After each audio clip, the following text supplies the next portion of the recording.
Welcome back to the Now Morning Show. It's time for one of our favorite segments, Just Kidz Emergency. And today we're talking about pediatric cardiology and athlete screening. Joining us in studio is Dr. Ronand Ramroop, a pediatric cardiologist at Just Kidz Emergency Medical. Good morning, doctor. How are you? Hi, good morning. I'm fine. It's wonderful to have you on the show. Tell me, do you prefer to be called Dr. Ramroop, Dr. Ronand? What's that? Ronand is fine. Ronand, okay. I like that. It's a pleasure to have you on the show. So you are a pediatric cardiologist, Ronand. What exactly do you do at Just Kidz Emergency in that role? So Just Kidz Emergency is a new service that caters specifically to children for emergency care. And it's first of its kind in the Caribbean. I support the talented staff there by lending my expertise as a cardiologist, which means that I help with consultations with kids that have potential heart problems. And we also have electrocardiograms, which is an ECG or electrical activity of the heart, as well as an echocardiogram, which is a more advanced test that looks at the structure and function of the heart by ultrasound.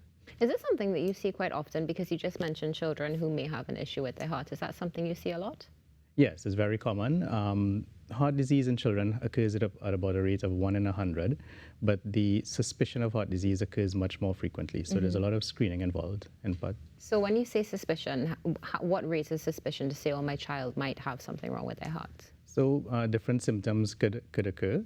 For instance, dizziness, fainting, chest pain, palpitations, which is an abnormally fast heart rate or an irregular heart rate. And then a lot of times physicians will hear a murmur, an extra sound in the heart, and that would lead one to want to have more cardiac evaluation. I mean, yes, definitely. I mean, as soon as you would experience or feel something like that, the first thing you're going to want to do is come to Just Kidz and see what's going on. Now, let's go into athletic screening and exercise screening. What exactly is it, and why is it so important? So athletic screening is a preventative tool. It comprises of several different tests. And in particular, from my interest would be with the cardiovascular aspect of it. Okay. So we would assess patients to make sure that they're good candidates to participate in sport. We want to make sure that they're safe. Sudden death is a very real risk with sports, and it is the leading cause of death in athletes who are participating in sport. So our goal is to try to identify any diseases that may be there that they were born with, for instance, so-called congenital heart disease, and to make sure they have no other things that may preclude their participation in exercise. Wow. Okay, the sudden death I really wasn't expecting in this conversation this morning, so thank you for bringing that up because, again, we're learning brand new things. Now, one of the things that you mentioned is what makes a good candidate for sport. So what do you look for? I mean, the first thing I assume is a clean bill of health, but I'm sure there's more. Yeah, so screening, so it's all international bodies would recommend a detailed history and physical examination as a baseline. Further testing could be an electrocardiogram or the echo, as mentioned, to look at structure, function of the heart, electrical activity. And is this something that will be ongoing, or we just do a one-off and then they can go So it out? should be ongoing. Right. Exercise participation, usually around ages 6 to 8 is the first time. So at the onset of participation, we'd want to screen those kids.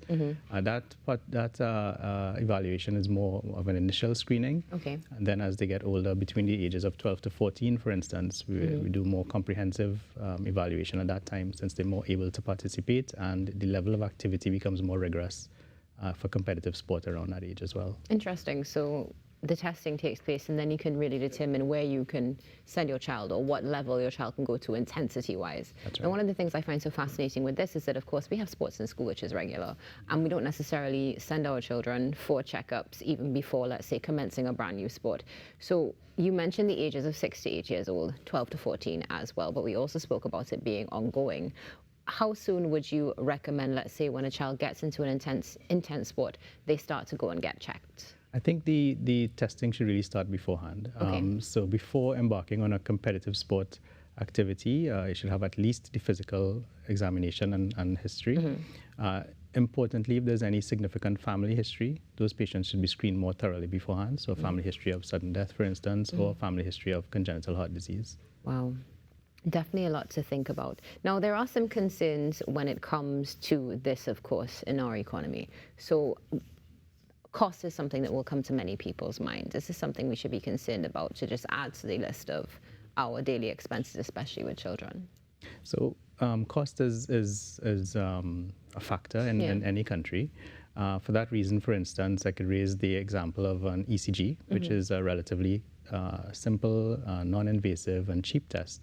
However, some countries have implemented it across the board, and others have found that that is not useful. It's controversial because of its cost, despite it being one of the cheaper things. Wow. But I think it depends on the patient. So we do that initial screen, and if there are concerns, we continue to escalate the level of evaluation. Okay, wonderful. And let's go back now to the screening in particular. And you also mentioned earlier, you know, there are certain things you would look out for to go and check your child to see whether or not there is anything wrong with their hearts. And I mean them in general. But are there any specific signs or symptoms that parents should look out for in their children that would indicate the need for this screening? Certainly. Firstly, one could dizziness during or shortly after exercise, or an outright faint during or after exercise. These are big, what we call red flags. Any excessive breathlessness that seems out of context with the level of activity or with the health status of the individual. Chest pain or chest discomfort during or just after exercise. Palpitations, which is that irregular heartbeat, so extra beats or a heart rate that seems unusually fast with the level of activity. Those are the main symptoms. Of course, again, additionally, a family history of any heart disease, especially in the younger age group, the less than 50. That would be another red flag. And if there's a heart murmur, those patients should have more thorough evaluation before participating in competitive sport. Are there any preventative measures that can be taken before we even get to the screening to put our child perhaps in a better physical space health-wise? I think part of competitive sport or any sport is adopting an overall healthy lifestyle. So good nutrition is important. Adequate rest is important. You know, people who are in competitive sport want to push and push, but rest is just as important as the actual exercise. And in terms of symptoms, then if there are symptoms, then you should have further evaluation. You mentioned rest. So what rest would you recommend? Let's say you have a child who's doing maybe 3 or 4 different, let's say 3 different sports. So after school, on weekends as well. How much time do you recommend is needed rest-wise? So it depends on the kind of sport. So after significant cardiovascular activity, for instance, if it's like a marathon level or track and field, 24 to 48 hours should be fine. If it's more like weightlifting, and so around 48 to 72 hours might be better. I think once they have no more symptoms of soreness and so from the previous round of activity, they could go ahead and participate in another round. Okay, amazing. And of course, that's something that we'll see change over time as their body starts to get accustomed to it. As they become more graduated, yeah, they could graduate as they become more accustomed to the level of activity. Okay, and what about parents? Because of course, we had the conversation, but parents are so important as well. What role can they play in this entire grand scheme of things? So the parent role is critical. They should advocate for safe participation in sport at whichever venue they attend. Again, ensure that their patients, although being competitive, they should have a healthy lifestyle with adequate rest and adequate nutrition, and make sure that they keep that open communication with their child. So these patients may be, athletes will be very competitive and may not always come forth with symptoms. You might want to hide that. So I think it's important for that communication to be open there. I mean, definitely, because of course, when we look at this, yes, we're speaking about the physical aspect, but there's a mental aspect as well that needs to be taken into consideration. How many, if you can perhaps give me an estimate of how many young athletes do you see coming in to screen? So screening would be, so most of the patients on the national team, and it's really on a symptoms basis. Okay. So I would say perhaps 1 in 10 to 1 in 15 would come for further evaluation.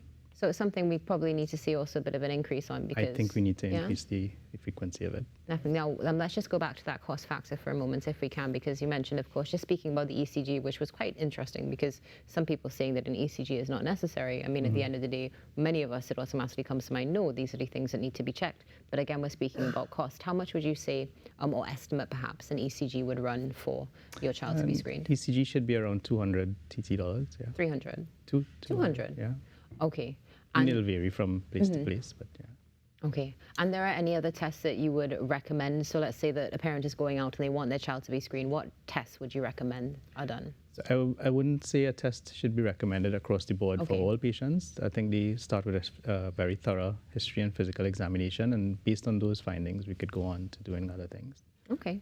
So perhaps let's say we go to so do we go to a GP first and then do we come to you, or do we come straight to you? I think for children, you should go to a pediatrician first. Okay, definitely.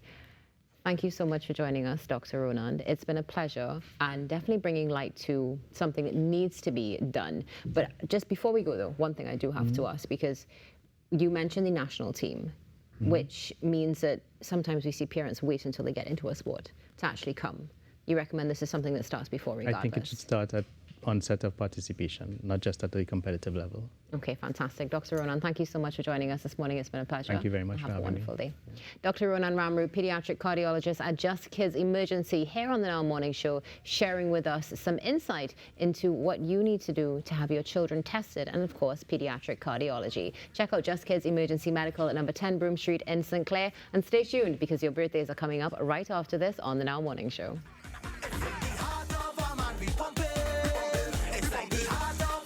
Jump